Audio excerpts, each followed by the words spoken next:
Welcome back to another edition of the Be Forever Cool podcast. My name is Rex Fortyfive, and today we got NomadOn2Wheels checking in from somewhere around the world. Welcome to the show, man. How have you been? I'm good, man. I'm good. It's glad to be back. Absolutely.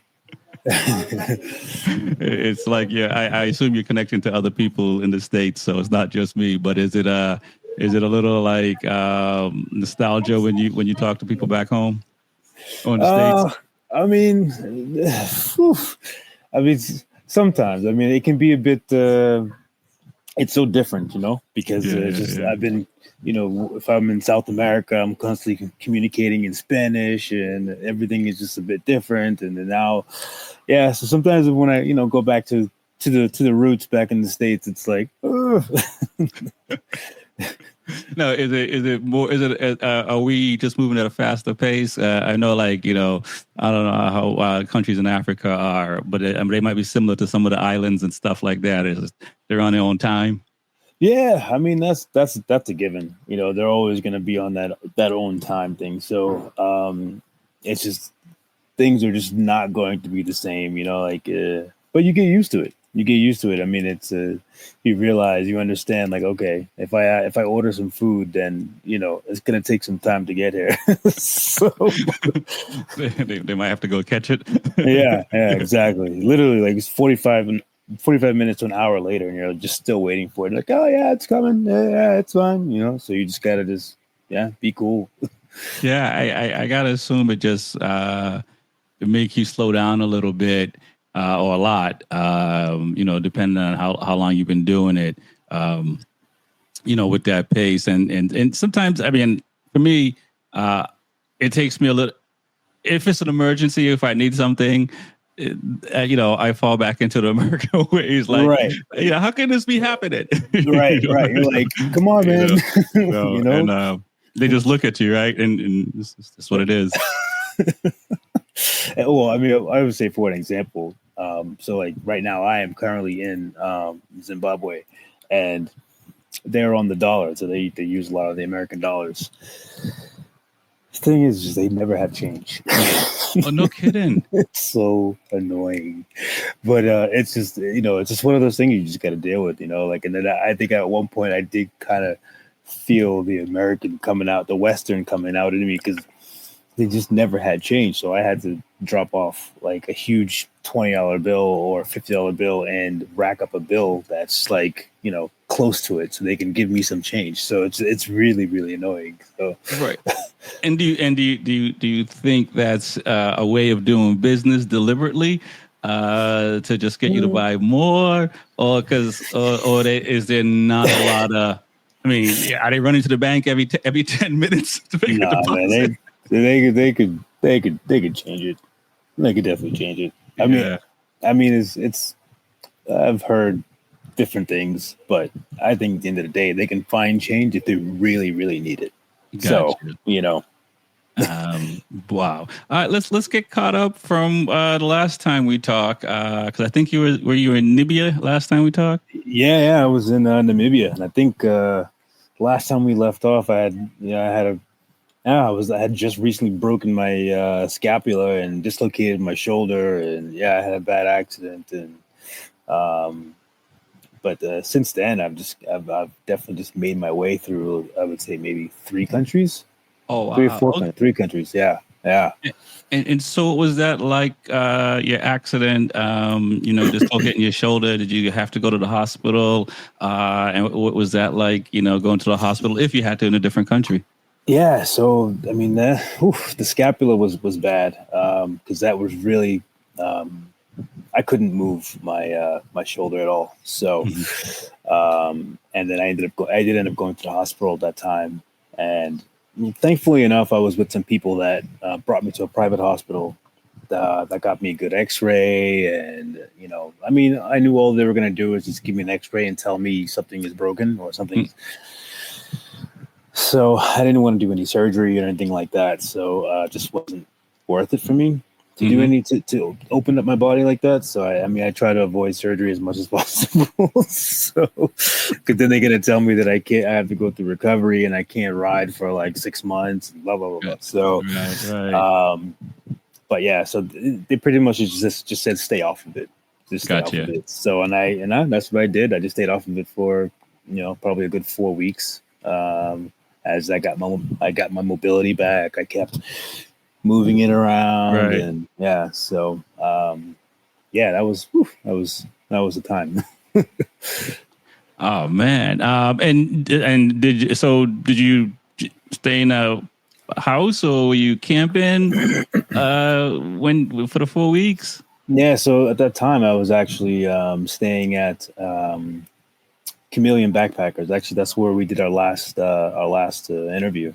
Mm-hmm. But I was staying at Chameleon Backpackers, and I was in a tent, but it was like a glamping tent. It wasn't my own tent, So I Gotcha. had a bed and everything. So there was a lot of people there, so it was nice to hang out. It had good internet. I can do my work, and so it was a nice place to actually rest up and until I was able to get going again. So, Gotcha. and It, also I had to fix the bike as well. yeah. So the bike was the bike was pretty bad. The triple clamp bolt broke, Wow. and it broke while I was riding, and yeah, and I lost control of the bike, and I went straight into the bushes. Luckily, it was just a shrub, so it wasn't a cliff, because where I was riding was literally there was mountain passes, there was cliffs. I could have easily gone off a cliff at that time. Wow. Yeah, Wow. yeah. So Okay, I was going to ask how the accident happened. Wow, yeah, and it's just the I mean, you've been out there for 2 years now, doing a lot of R&D for Yamaha. Is that yeah, just kind of was just time? yeah. I mean, I think over wear and tear on the bike, and also that was probably my fourth handlebars that I've had. Okay. Yeah, because I've broken quite a bit, quite a bit of them. So, just from racing and just really beating the hell out of that bike, I've been destroying that bike. Gotcha. So it eventually, just over time, it just kind of broke loose and gave way, and yeah, that's what happened. Wow. Wow. Yeah. And was that an aftermarket triple or No, it wasn't actually. That was the stock? the bolt was aftermarket though. It wasn't Ah, the original bolt gotcha. because the threading. Yes, the threading in that with that bolt with the previous bolt, it it The strip. the threading got stripped and damaged. So in Colombia, I rethreaded it and used a bolt that they gave me. So that could have been could have been the issue Yeah. the bolt might not have been strong enough. So Wow. yeah, And so glad that you are better and moving and stuff like that and back riding and made it through 3 countries. So what was the next country you went to? And also, I mean, I've been checking out the videos on YouTube and stuff like that, man. It's some cool stuff. And I imagine you can't capture as much as you see. I mean, there's some beautiful places out there. yeah, definitely. I mean, obviously, it's when you're making the video, it's just not the same when you're watching it with your eyes. Yeah, I mean, after Namibia, I started heading north, and then I went through the Caprivi Strip, which is like far north east of Namibia, and there's like a long strip that actually goes into it borders, I would say, Zambia. There's Zimbabwe, and then there's Botswana. So there's all these different countries that are kind of like along this strip, which is actually pretty cool. Mm-hmm. The plan was actually to head into Zambia, which was that was the initial plan, which I actually did. But I wanted to keep going north to Tanzania and go up to Burundi and then go up to Rwanda, Uganda, into Kenya.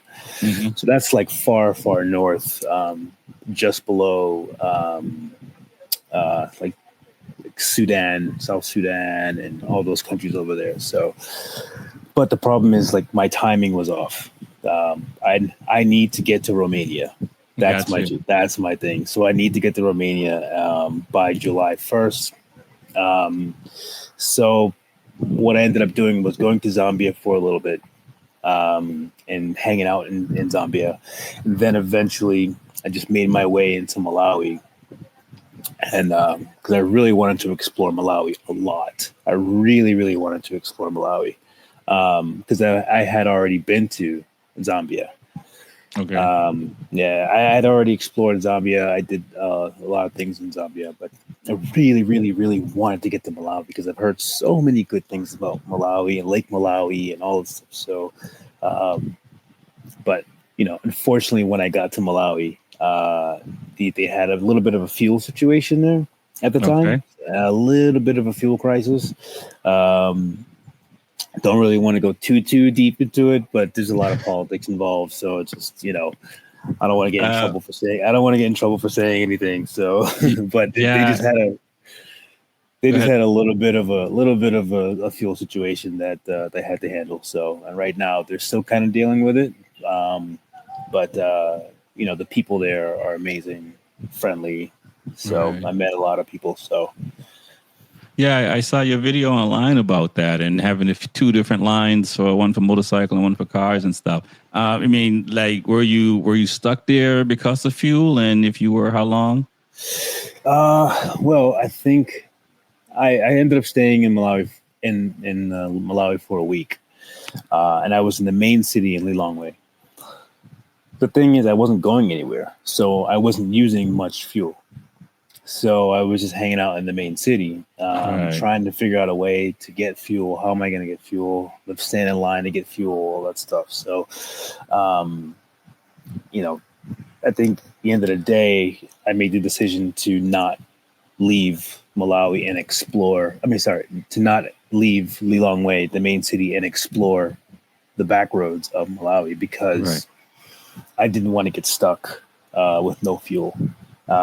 So I just had to make the educated decision and head back to Zambia, unfortunately. So I had just enough fuel to get back to the border. So I just Okay. said, you know what, I'm just going to go back to the border. The border was about an hour and a half, 2 hours away. Got you. So yeah, so it was like it was one of those things where like I kind of had to bite the bullet and say, you know what, I don't think I'm going to be able to explore this country as much as I wanted to. So, and Uh, that's the thing with travel. Sorry to cut you off, but that's the thing with travel because you have plans, and then all of a sudden something happens, and you're just like you have to completely change your plans and then go the Right. complete opposite direction. So. And did you think of maybe going back to Zambia earlier, or you were? Is it one of those things where they say tomorrow, tomorrow, tomorrow, tomorrow? Yeah, I mean, it kind of is one of those things. It was you kind of didn't know when you were going to get the fuel. Um, Right. it was just so that's why I kind of was just like, all right, I don't know if I can stick around in this country. So I was actually going to try to go through Mozambique, Okay. but right now at this moment, Mozambique is probably going through something that's far worse than Malawi. Got you. They're having a little bit of unrest, just a little, Got you. and there's been people reporting of just different things going on there, and so I just instead of going through Mozambique, I ended up going back to Zambia. So Right. And I'm looking at the map as we're talking about it, and I mean, it's a lot of green, man. It's, yeah, it's like Malawi's like, it looks like, there's some, inhabitable places, for lack of a better word, just, yeah, looking at the map. And yeah, so you're really some outskirts of some places. I mean, yeah. people are just throwing gas in like, barrels and stuff. Or is it like gas stations? Yeah, there are official gas stations, Yeah. but as far as putting fuel in, say, a jerry can and things like that, it's actually illegal to put fuel in a jerry can. Okay. Yeah, so Wow. like if I were to show up with like an extra tank or something or a gas tank, they wouldn't fill it. But then it's not the only country that's like that. I mean, there's been multiple countries that I've been to where it's illegal to fill a jerry can. Yeah. Maybe because in the past someone has probably blown something up, Gotcha. or things like that, or so they just have laws now where you just can't fill a jerry can. I think in Malawi you have to have a specific license to actually fill a jerry can. Wow. So yeah, 'Cause and I was and the gonna thing, go ahead. go ahead. I was gonna ask if you could have like a fuel, like extra gallon of fuel, mounted on a bike somewhere and stuff like that. But Yeah, I mean, well, the thing is, a lot of people, a lot of riders, they ride with an extra tank, an extra fuel tank, and then there are gas stations that just won't fill it up. wow. I have an extra 5 liter on the rear of my tank. I mean, on the rear of the bike, Hmm. and people fill it because it's attached to the bike. Gotcha. It's so. But if I were to just pull off an extra tank, they would look at me like I can't fill that. So That's yeah, that's that's that's and wild. there's some countries where they won't fill it because they have to document the vehicle that's they're filling, so they have to actually put the number plate in the system at the pump. And if you come with a jerry can, then there's no number to put in, so they can't track the fuel of what they. Yeah, so it's quite it could be quite annoying with that. So. Yeah, I mean, it's. I mean, that's a different kind of living, and I mean, especially, I mean, it's different for you because you get to go and move on Mm, eventually with people there. I mean, I guess once you're in it, you get used to that kind of lifestyle. But yeah, yeah. we take this for granted, pulling up the gas stations, and maybe when there's a hurricane down here or something like that, gas might run out, and that's a Hmm. few days, and people lose their ish.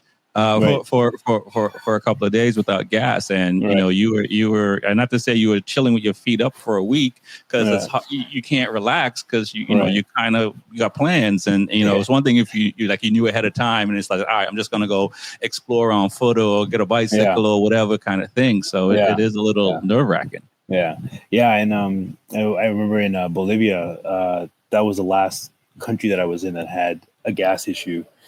And with them, it was just like they just didn't give gas to tourists. That was the thing. Like they just didn't give gas. They didn't give fuel to tourists. And what I had to do was um, walk up to the pump without my bike. So I had to park the bike around the corner and walk up to the pump. And they would go in the back and sell me like a Pepsi bottle that was full of something, and then have to buy it that way, I hope it and was a then 2 liter. yeah, exactly, yeah, and then just pour it in, pour it in the tank. So because they didn't want to get caught selling me gas. Wow. Yeah, probably That, shouldn't say that. I hope no one in Bolivia is watching this right now. well, you're out of Bolivia, so hopefully, I mean, I have to assume like the government knows that Yeah, these things are happening and stuff like right. that, and I'm sure they're cracking down on it. But it's there's one thing where it's a policy and stuff like that, but it's another thing where you're helping another human being out.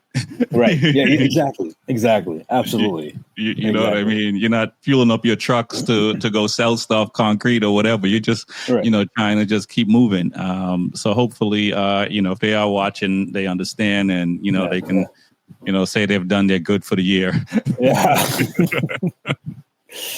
For Yeah. So sure. remind me again where you are, which country you are now, and then So where you're heading to next. yeah, so right now I'm in Zimbabwe. Okay. And this is my second time in Zimbabwe, and I really love this country. It's really, really. I mean, the people here are amazing, super friendly. I'm actually in Victoria Falls, which is quite touristy. Okay. Um, but it's very beautiful. Like the waterfalls are amazing. There's a lot of like game drives you can do. You can do tours all over this area. So there's really Hmm. cool national parks you can go to. Um, but yeah, I mean but the thing is, it is expensive. It's not cheap there. So, well, this area, this Victoria Falls, Right. because it's very touristy, and I think that just kind of goes with every country you go to. Um, the touristy areas are going to be a little bit pricier than when you go off the beaten path, and I think it's just it just kind of comes with the territory. just being in a touristy neighborhood. So Right. And when you say touristy, is it more folks from like Europe? Where most of the you just, I mean, obviously you're not asking everyone where they're from, but right. let's generalize a little bit. I mean, you do get a bit of a mixture of people. But I would say since I've been on the road and I'm in the I would say just since I've been in Africa, actually, the most tourists I've seen have been Germans. Yeah, Germans and Dutch. You Okay. see, those are probably the most that you would see. And then Namibia, it was just pretty much all German. Like Wow. everywhere it was just German. It's pretty much a German country. Every Yeah. like even people who live there, they're They're German. speaking So German. yeah, it's very interesting. And then when you learn the history of like why there's so many Germans there, you're like, oh, okay, yeah, okay, Gotcha. now I Yeah. get it, you know. So, but There here, was a in mass exodus at one point from somewhere else. yeah, yeah. Yeah. But here in Zimbabwe, I mean, you definitely get a mix of different tourists here. Again, I've seen a lot of Germans and Dutch, Hmm. some Americans. I do see some Americans here. I would probably say I see a bit more Americans than I do in some of the other countries that I've been to so Right. far. Right. Um, Have so you run yeah, into any? they're out here. They're out here. Have you run into any islanders yet? Ah, man, that's the one thing. Is just I feel like the countries that I've been to definitely don't really run into people like us Yeah. as much. I would say maybe Mexico would be the last place that you see them, but or Colombia.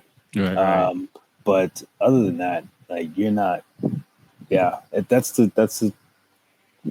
difference to like being on the road and seeing people who look like us, and you're just like, well, you just don't see them very often. So, Right. and I think when since I've been out here in Africa and people see me, they're a little confused. They're like, huh?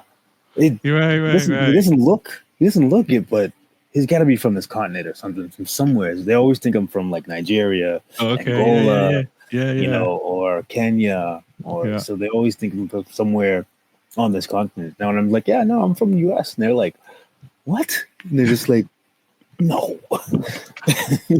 they're so they're so thrown back. It's really funny. So, but then they hear me talk, and then they're like, oh, okay, yeah, I Right. can kind of see it, but then you also get a lot of Africans here that speak like you wouldn't even think they're from here because they sound very American. Right. Right. They might have spent a lot of time abroad, went to Right. school abroad, all that stuff. So, and then they come back here and they just have a American accent. So, Cool. And what's tech like for where you are? Yeah, you're where you're staying now. You got internet access and stuff like that.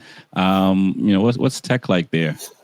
it depends. I mean, the bigger cities, the internet is pretty good. The tourist neighborhoods, the internet is pretty good. Like right now, I'm in a really nice like internet studio where it's like a workspace, and you can come in just work. And if you're a digital nomad and things like that, you can come in, use the internet, all that good stuff. So. Generally, I mean, right now where I am, Victoria Falls, the internet is pretty good as long as the power's on. So, that's, but I think most people have generators, just in case the power goes out. I mean, I have been in some places where, I mean, in Malawi, there was places where the power when it would go out. Um, Right. but yeah, I mean, even in Zambia, actually, in Zambia was really bad because where I was staying, they had a generator that was almost constantly going. Wow. So it's and then people would come to that backpackers and use their internet or use their electricity because at their house they didn't have it. You know, Right. I know that puts a um, strain on that place now. right? Exactly. So, but generally the internet is pretty decent. I mean, you just have to find it. Right. There are apps that will tell you. they'll give you a description of the place, and the review will say, oh, the Wi-Fi is great here, the Wi-Fi sucks here, the Wi-Fi, so um, there's information out there on like how to find it. So Nice.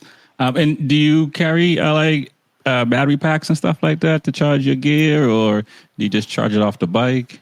oh yeah, so I actually have two battery packs. One charges my laptop. It can actually charge my laptop twice from the battery being completely dead.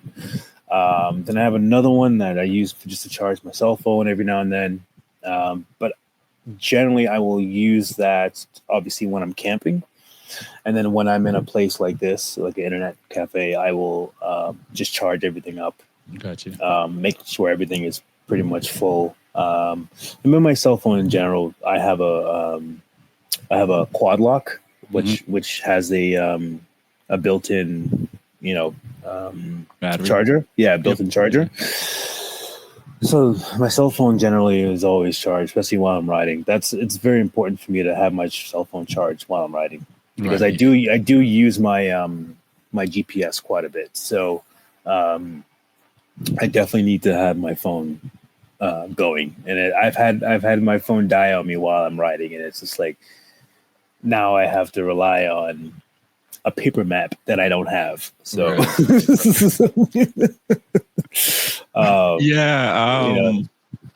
so as you say that, I remember, back in the day when I used to travel and there was no GPS in cars yet. I used to use Microsoft Map, and I used to download the directions. I'll save it on my computer and just have it up in the car so I can, if I need it, pull it up, kind of thing. I mean, do you is it possible to save some digital breakouts and stuff so that way at least if the paper gets wet? Honestly, man, I wish I could say yes to that. The only thing I have is my Garmin InReach. Okay.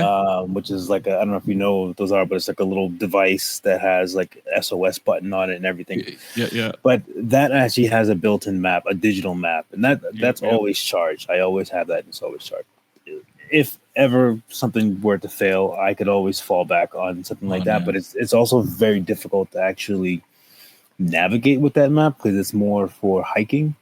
It's more. Okay. It's when you're zooming in, it's just not user friendly. When you're on a motorcycle, because it's really, really small and you got to like really zoom in, and it's just it's really not user friendly when you're on a motorcycle. When you're hiking and you're out in the trails, it's great, but but that's the only thing I really have to fall back on, or just ask someone. Like a lot of times you can just, as long as the name of the place you want to go, right? If you were looking for a specific town, you know that town, and you go to someone, where is this town? And they'll just point. That's it. They'll just point. Like, oh, it's that way. Yeah, exactly. And then as you get closer to that town, you keep asking people, oh, this town? Oh, yeah, it's just a few kilometers, a few miles up the road. And then a few miles means like 20 miles. So that's is that something you worked out? Because I can imagine myself in the beginning. I'm like, he said a few miles, and it's like been like 15. Oh, I'd have probably turned back around thinking I went the wrong way. Yes, it's so. That is classic. That is absolute classic. It's like they always say, "Oh yeah, just up the road." Just up the road means like 45 minutes away. That's it's far. Or time wise, it's like, oh yeah, he's 10 minutes away. No, he's about 30 minutes away. Like he's gonna be here like an hour. So just sit tight. Just classic. Oh man. So now where you heading next? Because I'm looking. So you went north and then you had to come back pretty much south. Yeah. So are you going to stay, I guess, is that the East Coast side? It's kind of in the middle, I would say, but I guess it would be still kind of considered the East Coast, but the East side, but it is definitely in the middle. But I'm going to start making my way to the West, back to Namibia. So I'm going to head a little bit further south. Okay. And go to the second biggest city here in Zimbabwe, which is Bulawayo. Mm-hmm. And then I'm going to cut east and get to Botswana. And then from Botswana, I'll go across to Namibia. Okay. And then and then once I get to Namibia, I have a lot to do. So Oh, yeah, I have a lot of logistics to work out. got you. Because Yeah, I'm trying to think. Yeah, I guess you're gonna go up on the West Coast side then, right? If you're going yeah, up. yeah. So I'll have to go up to Angola. Yeah. Yeah. So, but the thing is, remember, I have to get to Romaniacs, and I also have to work out logistics for Romaniacs. So, the first thing was actually registering for the race. So I finally registered for the race. Got you. But I also need to get like a passport. I need a new passport because I'm running out of pages in my passport. Oh wow. I have to apply for all the visas up the West Coast. I have to apply for visa for Angola, for Congo, for Cameroon. I have to figure out how to get through Nigeria, Togo, Benin, Sierra Leone, Right. like all those countries up the West Coast of Africa. I'm I have to looking at figure out that. how the hell I'm going to get through it. I have no clue how I'm going to get through it, but In the there's sense of like, which is the best route to take, or visas and such, or both. well, it's more of just like visas. For instance, like Nigeria right now is probably my biggest roadblock because it's such a pain in the ass. Such a pain in the butt Oh no, you to can start here. to get through Nigeria and get a Right. visa for Nigeria. That's the Right. thing. The visa is just and you need so many different things. It requires me to ship my passport back home, which obviously I'm not going to do.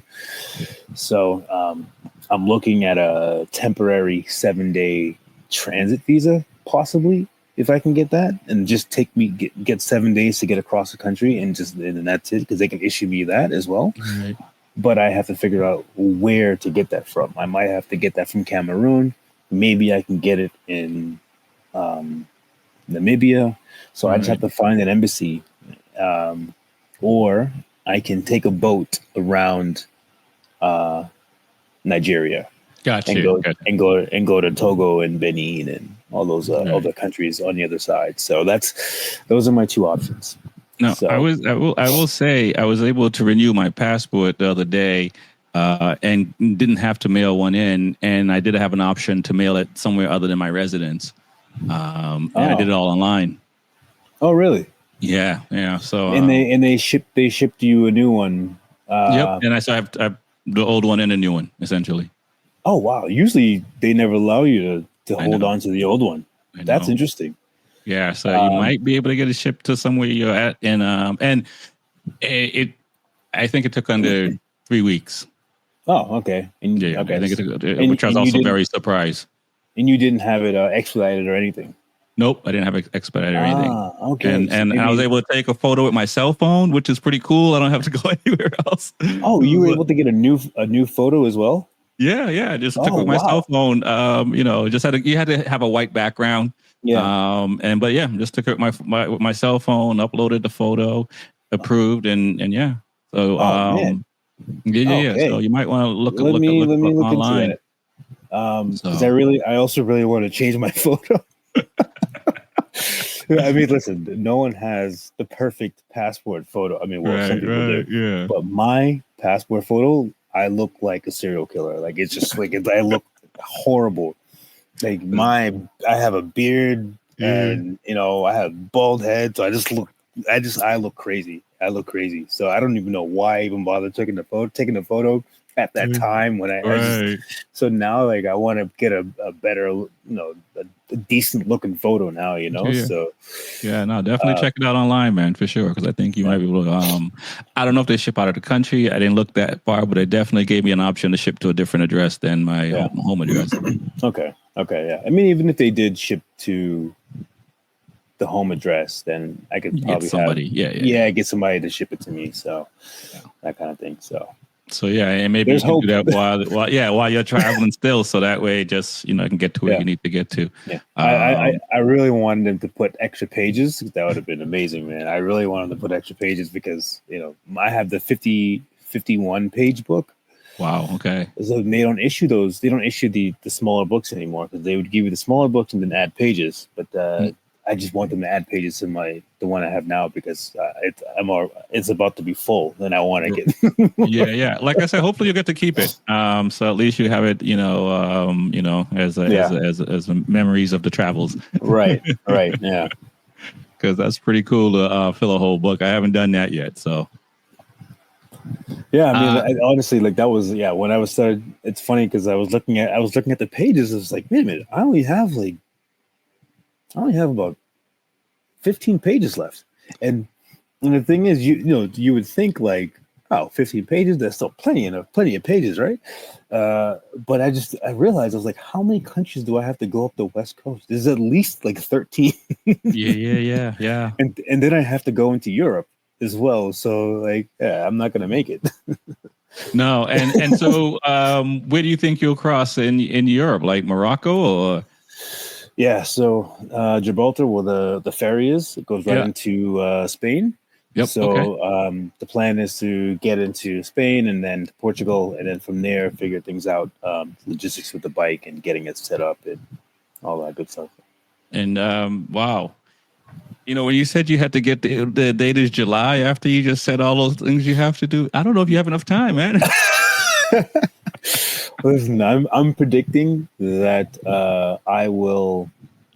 I'm predicting that I will get if I can leave Namibia by March 1st. If I can get into Angola by March 1st, gotcha. I can probably get to Morocco by June 1st. So that gives me March, April, all of March, April, May, and then by June 1st, I should be able to get into Morocco, or at least be getting into to Portugal. Okay. So, yeah. And I don't think I asked this initially, but were you going to go West Coast all along, or you were hoping to go up the East Coast side, but just because of the difficulties, you kind of decided to go back, find a better route, for lack of a better word. So I mean, I wanted to go up to Kenya. I did want to get up to Kenya and I was going to go up to Kenya and then do a loop and come back down and go around. Yeah. Okay. Yeah. That was kind of the plan, but just given the amount of time that I had, and also it would be very difficult for me to get into Kenya, or for my bike to get into Kenya. Gotcha. Because I don't have a carnet. So because I don't have that carnet, I don't have that document. Mm-hmm. It would be such a pain in the ass to get into Kenya. And so I just figured, you know what? Let me leave the East Coast of Africa for another time and just go up the West Coast. All right, man. That's wild. And so you mentioned you're registered for the Romaniacs, which is great. How's the fundraising been going? And it looks like you may make your goal. Yeah. I mean, it's going well. The registration itself was $2,500. So that was quite pricey for the registration. Right. But I was able to raise enough to at least get the registration. The next step is raising enough money to get a support team. So the support team right now, I'm looking at almost like 2,300, and they do everything. They take care of your every need with the bike. As a matter of fact, I was just emailing with a company, and they said that they will strip the bike of all the unnecessary weights.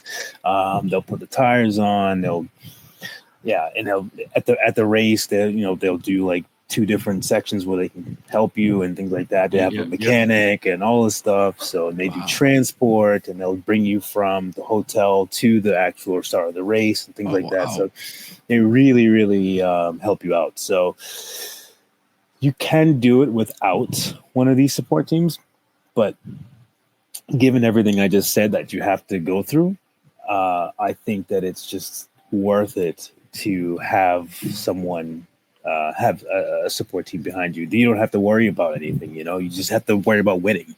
You know, Right. that's it. So even if like something happens to you on the trails and your bike breaks, I mean, if something like if they have spare parts and you don't want to be up in the middle of the night changing parts in the bike for the next day of the race.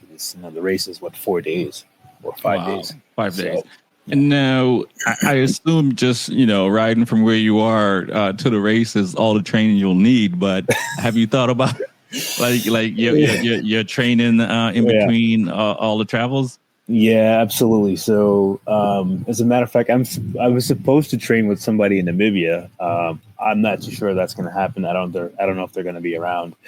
But what I did was communicate with a support team today, actually, that does training in UK, and they have a training facility in Spain. Okay. So that's another reason why it's a little bit more important for me to get there a little bit earlier, a lot earlier, because what they'll do is they'll set up the bike, set up the suspension, make all the modifications, drop the weight, and then we go out and train and test the bike. Test because obviously when you do things to your bike, it's going to react differently. One of the biggest things that's going to be different is having mousse in the tires. So the mousse is like it's a very soft compound. I would say like almost kind of like foam. Okay. Yep. It's not an inner tube, but it's just a compound that's inside the tire that you don't have to worry about flats, things like that. But your bike does react differently with those in there because you could have soft compound, you can have hard compound, so Right. your bike does move around a bit differently. So having that in first and then going testing and riding the bike, it's way more worth it than just throwing them on and going to race. Right. And the training I think is really, really important for me because even though I've done some races, this is something very different. This is an enduro race, so there's a lot of steep uphills, roots and rocks and big ruts and things like that. So these are things that I have ridden through, but also going 5 days of it is pretty intense because Yeah. after one day of it, you're exhausted. You're exhausted. I mean, when I did the rally in Colombia, that was 3 days, and I was exhausted. I was absolutely exhausted on the third day. So another thing is training your body. Right. You have to really stay fit. I mean, you race, so no matter what it is, I mean, you always have to stay fit for these races. And my goal is to drop my bike as less as possible so that I don't have to pick it up. Because when you start picking up your bike, man, and my bike is not light, it's a very heavy bike. It's very top heavy. So I've been in situations where I've dropped it 5 or 6 times in a trail. And literally after the third time you dropped it, it's like, wow, you're exhausted. And when you're riding, when you're exhausted, you make mistakes. That's when you start making mistakes. So, the main goal is to just stay upright and not actually drop the bike. So yeah, as far as training goes, I have to train before I get to this race for this particular race. So are you getting up running, on the streets and getting your exercise?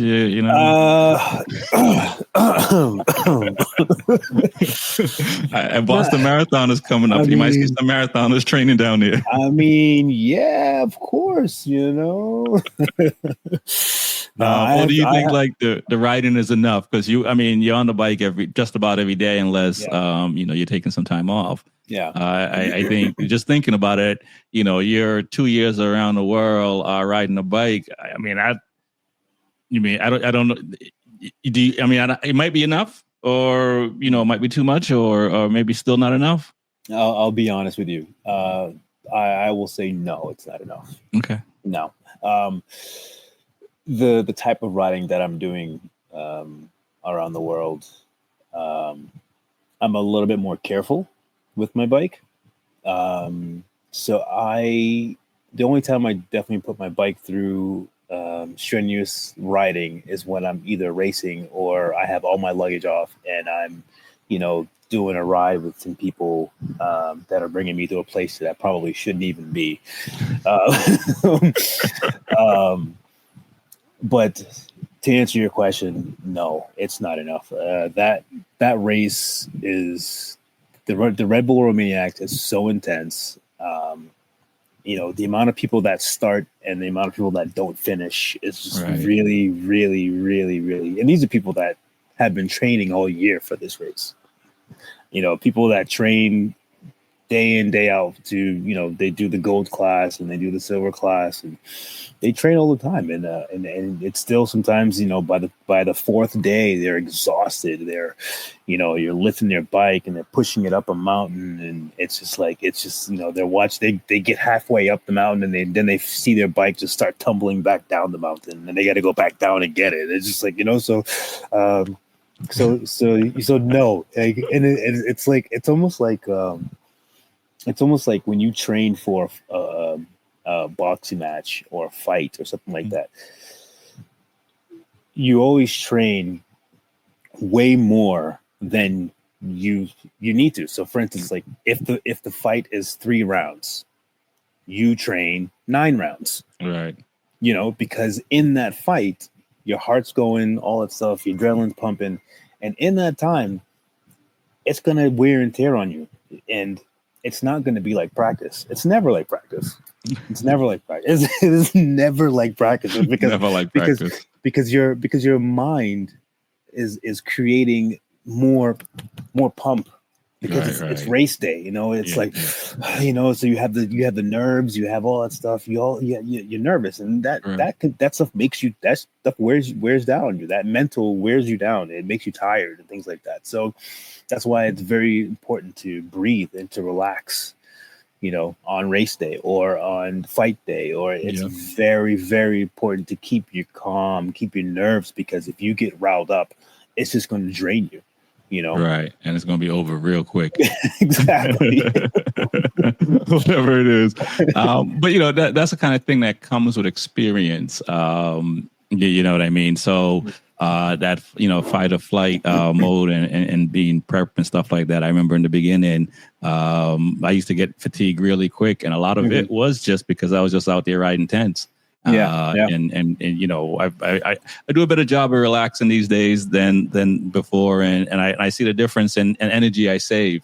Not on top. And then, you add training to that and stuff like that. So it's interesting, man.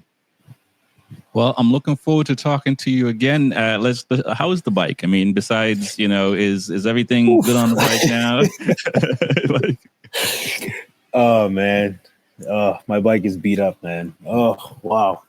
She's beat up. This is why, when I get to Europe, there's a lot of parts that I'm going to have to order. This is also part of the, the fundraising and being able to get the part to put the bike back together. My bike is being held up by zip ties. Literally. Wow. Yeah. There's zip ties everywhere on my bike. It's actually quite funny when you look at it up close. You're like, dude, you got zip ties all over this thing, man. I guess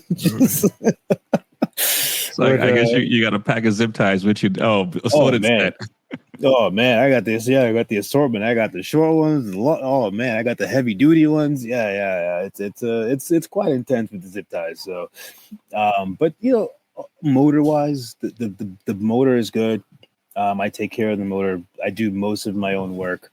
I just did the valve clearance on it. That was in Namibia, and everything was on point. The specs were good. All that was good. So, but yeah, I mean, I haven't really had much issues. I just recently I had a brake line issue, but the brakes, my brake line rubbed on the wheel back maybe a year ago, and it just kind of chewed through the line. I mean, I think it also because I don't have the right fork guards on the bike, so the factory ones, the brake line clamps to it, but because this was an aftermarket fork guard, the brake line was kind of loose. It kept coming out, and eventually got caught in the wheel. And then in Ecuador, I had someone actually make me a new one. So they made me a whole new one, which was incredible. Yeah. But it lasted about a year and a half, I would say. And I think it just finally gave way. Right. And then all the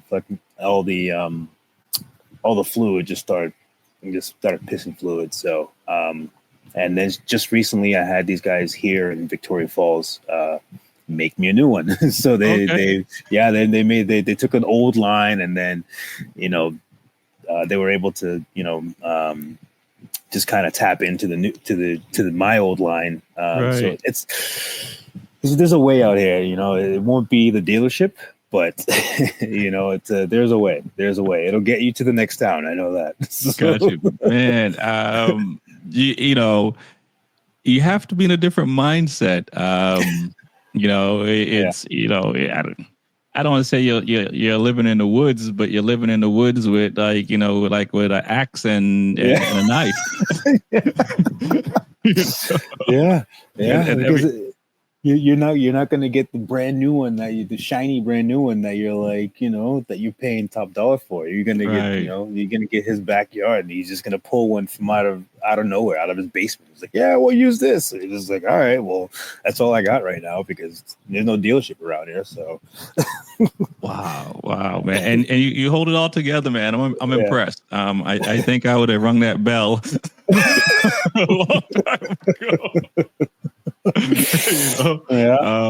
For sure, because like I said, it's like, I mean, we talked about it last time a little bit, because now you don't even get on a ledge, right? It's even talk yourself off of it. Now you just know the universe is going to sort it out, and you don't even need to put yourself on the ledge anymore. It's just kind of like, all right. I don't know how it's going to get fixed. Right. I'll get around it. I'll figure it out. And that's just what it is. I will absolutely figure it out. And you always do.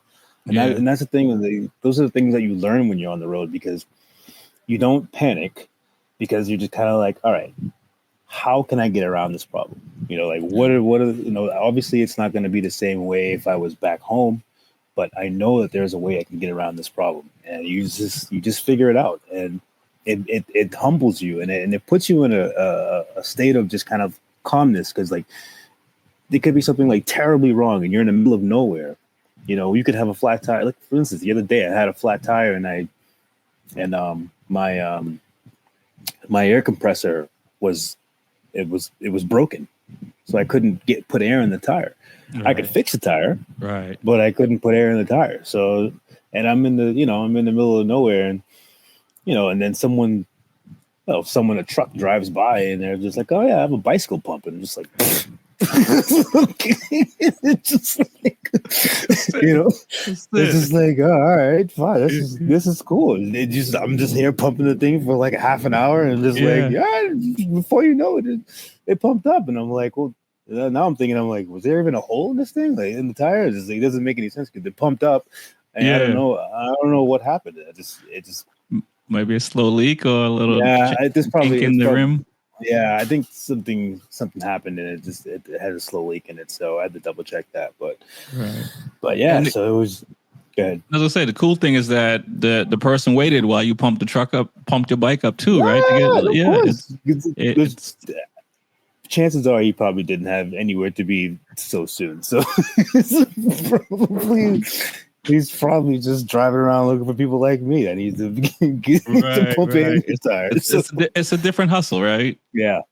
I mean, I guess, how would you summarize some of these folks that are, they don't, quote unquote, regular 9 to 5, their hustle is they're going out and they got to make money, and they may not know how, but they're out there every day. They might go out with their truck and pick up some trash or something, or they might, and then they break it down and bring it to the market, and they sell things to the parts and to the auto shops and all this stuff. So, yeah, I mean, everyone has their own hustle out here, and it's like, you do have your 9 to 5ers, that people that but then you have people that just wake up in the morning and, all right, well, I'm gonna sell this today, or I'm gonna do this today. So, you see them walk down the road with like chickens on their back, like 3 chickens hanging by their feet, and they're like, well, they're standing on the side of the road like this with chickens hanging. They're just like, well, this is I'm selling these chickens today, so that they'll stay there all day, trying to sell these 3 chickens. So, yeah, dude. I'm grateful for being in the States. Is all I got to say. And I don't take it for granted. I did once upon a time. I'm not gonna lie. You know what I mean? Because there's a lot of, until you go to these places and see for yourself, or you hear stories about it. You don't, people will sit here and, say they can't find work. And they're just going on their computer and looking, right? They're not knocking doors, they're not making calls, they're not, doing any of that stuff. And when it's for real, you got to be out there, with some chickens, or whatever, fish. We see in Jamaica, they'll go out in the morning, they'll come back and they'll sell the fish, and then when they're done, they go. Exactly. The hustle is real. So let's tell people how they can find you, and connect with you. Yeah, absolutely. So my Instagram is NomadOn2Wheels. NomadOn2Wheels as well. I have a Patreon, which is also NomadOn2Wheels. You could always just type in NomadOn2Wheels, and it's spelled Nomad number 2 on 2 wheels, and it's just one word. So. Yes, and your GoFundMe as well, right? Yeah, so I have the GoFundMe as well. So yeah, absolutely. If anyone wants to support, if you want to pitch in, be more than that would be absolutely amazing. But if you also want to cheer from the sideline and subscribe to my YouTube channel and also follow me on Instagram, that also helps too. So there you have it, people. I want to thank you for coming on NomadOn2Wheels. My name is Rex 45. It's the Be Forever Cool podcast. Peace. Peace.